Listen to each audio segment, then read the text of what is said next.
Let's talk about the 80-20 rule. So this is something that's come out of social media marketing and is a good way to think about the kind of content that needs to be generated. We sometimes find that we're working with clients and they want every post to be a sales post, every post must have contact details, and. The problem with this is it becomes a bit like you're being shouted at if you are the end consumer. Think about those pages that you've been on where this is the kind of information you're getting in every post. There's no trust building, there's no relationship building in that space. You're not opening it up for engagement necessarily either. You're just selling.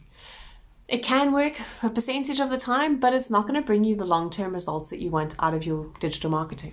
Social media marketing is part of your marketing efforts. It is not a turn on the switch and it's going to be sales immediately, as with any of your marketing efforts. It's all about creating contact points, trust, and authority, and then when people are ready to make a purchase, telling them how to do so. So we need to make sure that 80% of the time on social media, we are building a relationship with our audience and with our potential clients. That means focusing on things like funny questions for engagement, or interesting questions, or education, or community building, something fun.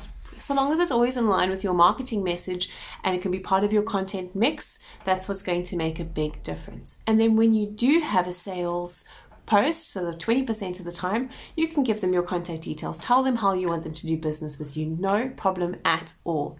Content that sort of flips into both spheres for me is testimonials or reviews or case studies, anything along those lines, because it builds trust and authority, especially if it's somebody else saying how awesome your business is, the testimonials and reviews.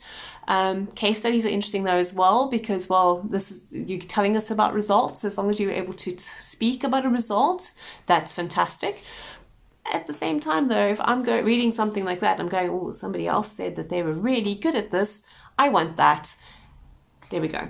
And that's how you then can help drive sales on both sides there. So that is a nice little one that flops onto both sides, and you can sort of adjust your content schedule with that in it.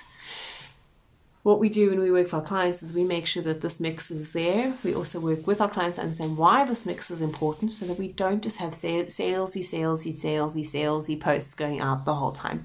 It's a little bit like jumping on social media and constantly just being like, will you marry me? Will you marry me? Will you marry me? To every single person who's coming into your space.